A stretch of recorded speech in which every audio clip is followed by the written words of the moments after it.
Estamos numa clareira remota na taiga de Ussuri, mas a vegetação aqui não está apenas amassada. Ela foi o palco de um embate de predadores de ápice. O solo está como se um trator tivesse feito curvas em círculos. Árvores jovens foram partidas ao meio como gravetos secos. E não é só isso, um dos predadores está caído, sem vida, completamente derrotado. Mas por que um urso foi abatido dessa forma? Afinal, eles não são prioridade no cardápio dos tigres. Ao contrário, tigres costumam evitá-los, pois sabem que deixar um urso com raiva é extremamente perigoso. Então, qual a verdadeira razão que fez os tigres voltarem seu radar para os ursos? Estaríamos vendo uma mudança na cadeia alimentar? Bem-vindos ao Ordinário, e hoje nós vamos entrar no octógono mais sangrento do planeta para testemunhar o único evento que faz a floresta inteira tremer. Literalmente. O momento em que a morte listrada decide acabar com o tanque blindado de pelos. Prepare o estômago. A biologia nunca foi tão violenta. Deixe seu like, se inscreva no canal e vamos ao vídeo. Nas regras não escritas da selvageria existe um dogma. Um super predador não caça outro super predador.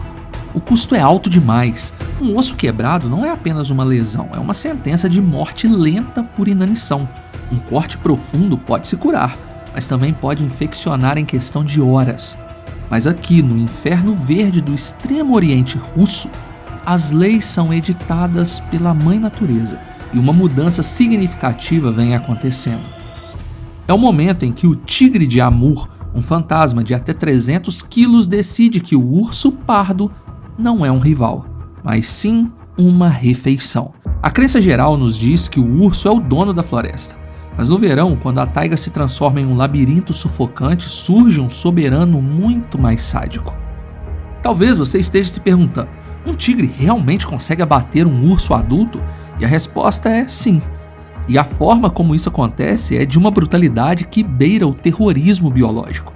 Imagine o cenário, verão no Extremo Oriente. Não visualize um sol gentil, imagine um forno. A temperatura passa dos 30 graus. Mas a umidade é tão opressiva que você sente que está respirando água quente. O ar é pesado, quase sólido. As samambaias agem como muros, crescendo até a altura de um homem, e as ervas daninhas entrelaçam nas árvores, criando uma barricada intransponível. À noite, a visibilidade cai para menos de 5 metros se a lua estiver iluminando o céu. Para um humano, é um pesadelo claustrofóbico. Para a presa, é um corredor da morte, mas para o tigre de Amur, é o palco perfeito para um massacre. Um leão é incrível, mas o tigre é o ápice da evolução dos felinos, uma máquina desenhada geneticamente para a emboscada, o maior e mais pesado felino vivo no mundo atual. No inverno, contra a neve branca, suas cores o denunciam. Mas aqui, sob o jogo de luz e sombra da folhagem densa, as listras laranjas e pretas o fragmentam. Ele deixa de ser um animal e se torna parte da textura da floresta. Ele se torna invisível.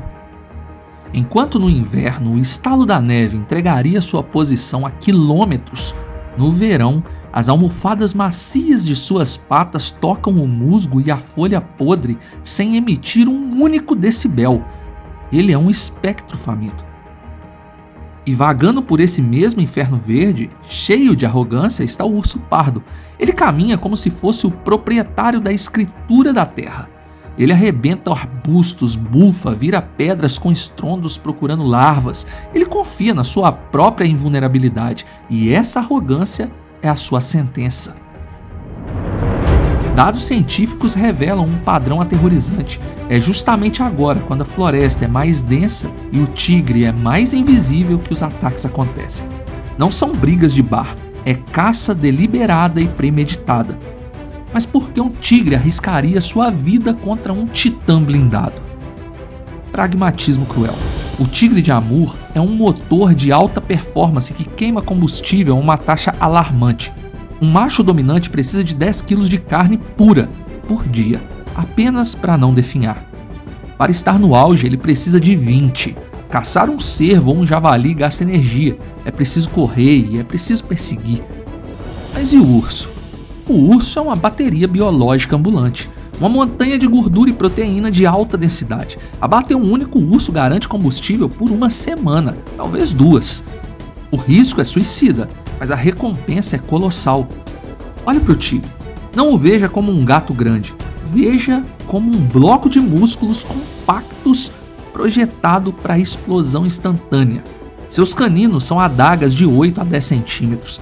A força da sua mordida é 1.100 PSI, superior à mordida do leão.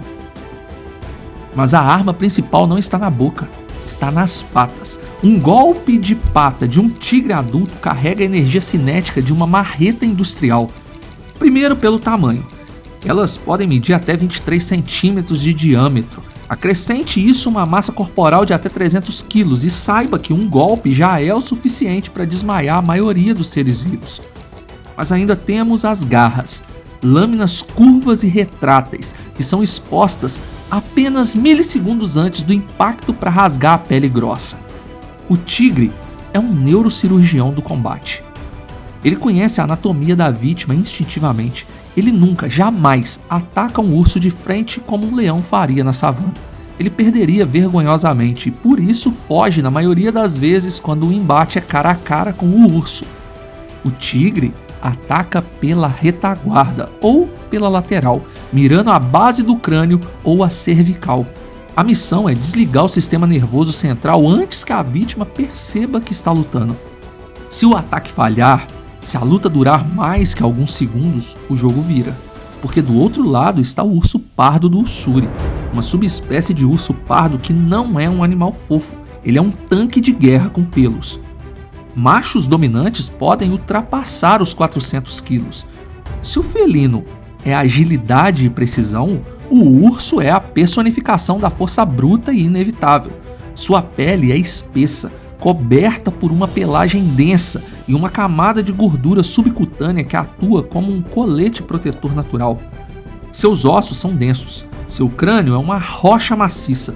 Ele não tem explosão, mas tem ferramentas de tortura. Suas garras não recolhem, são ganchos longos feitos para escavar a terra dura, mas que em combate se transformam em foices capazes de arrancar o couro e a musculatura de um adversário com um único movimento de varredura. As garras longas permitiriam o urso atingir pontos vitais do tigre, e o felino sabe disso, por isso o ataca por trás. E o urso tem algo que o tigre não tem, um limiar de dor absurdo.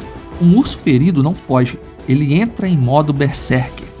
A adrenalina inunda o seu sistema, transformando a dor em combustível para uma fúria cega. Se o tigre errar o ataque por 1 centímetro, se a coluna não quebrar no primeiro impacto, o caçador vira presa num piscar de olhos. Na luta de solo, a vantagem física é do urso.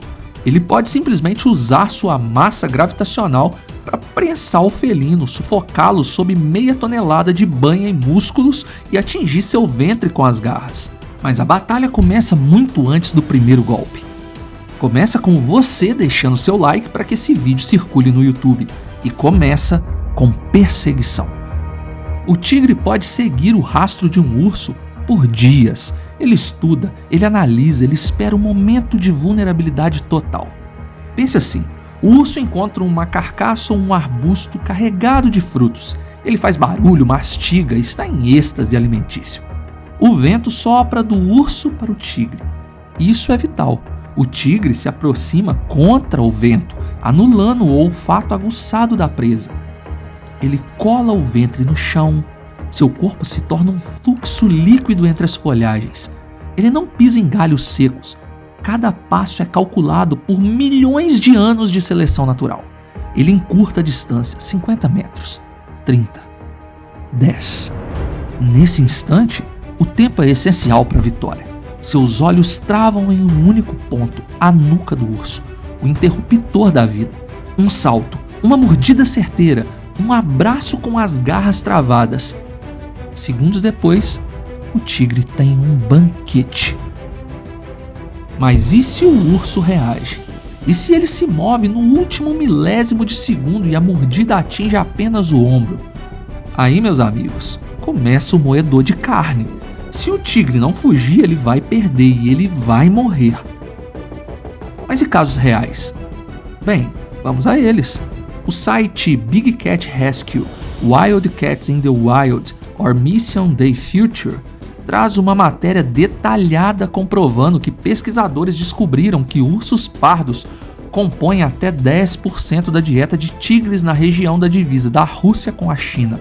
Outro renomado jornal eletrônico, The Moscow Times, possui uma reportagem de 2015 documentando um caso real ocorrido na região de Amur, no extremo oriente da Rússia. Um tigre siberiano chamado Boris estava sendo monitorado por alguns cientistas de um parque nacional. Os pesquisadores e guardas florestais chegaram ao seu campo de caça e descobriram que Boris havia caçado, matado e se alimentado de um urso. O artigo também menciona que essa não foi a primeira vez, já que o mesmo tigre havia abatido outro urso no ano anterior. E esses casos não são isolados, basta uma pesquisa rápida e encontrará ainda mais. Muitas vezes essa batalha termina na água. O tigre tenta levar a luta para um riacho para resfriar o corpo superaquecido, mas a água também tira a firmeza das patas do urso. O urso é sim um nadador exemplar, mas o tigre o supera no ambiente aquático, pois pode atacar até mesmo submerso, e nesse contexto a batalha vira e o tigre ganha pontos a seu favor, caso tenha conseguido desviar das investidas do urso, é claro. Quando o silêncio finalmente retorna à taiga, o cenário é dantesco. O vencedor respira com dificuldade sobre a carcaça do perdedor. A adrenalina baixa e a fome primordial assumem o controle. Se o tigre vence, ele demonstra uma força quase que divina. Ele arrasta a carcaça de 200, 300 quilos para o meio do mato fechado, escondendo seu prêmio de outros necrófagos ou predadores. Agora ele tem alimento para uma semana. Se o urso vence, o ritual é mais primitivo. Ele frequentemente enterra o tigre sobre galhos e terra, deixando a carne fermentar um pouco. Ursos gostam de carne em decomposição inicial. É mais macia. E eles não desperdiçam nada. Comem carne, vísceras e trituram os ossos do tigre como se fossem biscoitos. A energia do predador supremo é reciclada. O átomo que compunha o tigre agora constrói o músculo do urso. Existe um cenário ainda mais sombrio: o encontro das mães. Uma tigresa defendendo filhotes contra um urso ou uma ursa defendendo sua cria de um tigre macho. E neste caso, se ela for um urso negro asiático, ela se torna ainda mais agressiva e perigosa para o felino. Aqui é fúria pura. Há relatos de tigresas de 130 quilos colocando para correr ursos de 300, mas há registros de ursos de 120 quilos fazendo tigres com o dobro do seu peso fugirem. Então, no final das contas, quem vence? Tigre ou urso? Se olharmos a estatística fria do verão, vantagem para o tigre. Surpresa, técnica e letalidade. Se a emboscada falha e vira briga de rua, vantagem para o urso. Resistência, armadura e força bruta. Mas na grande escala das coisas não há vencedores. A taiga não tolera reis absolutos. O tigre controla o urso testa o tigre. É uma dança macabra, de milhões de anos, onde a única moeda de troca é a vida. Deixe seu like e se inscreva. Aproveite e maratona nosso conteúdo. Obrigado por assistir. Fui!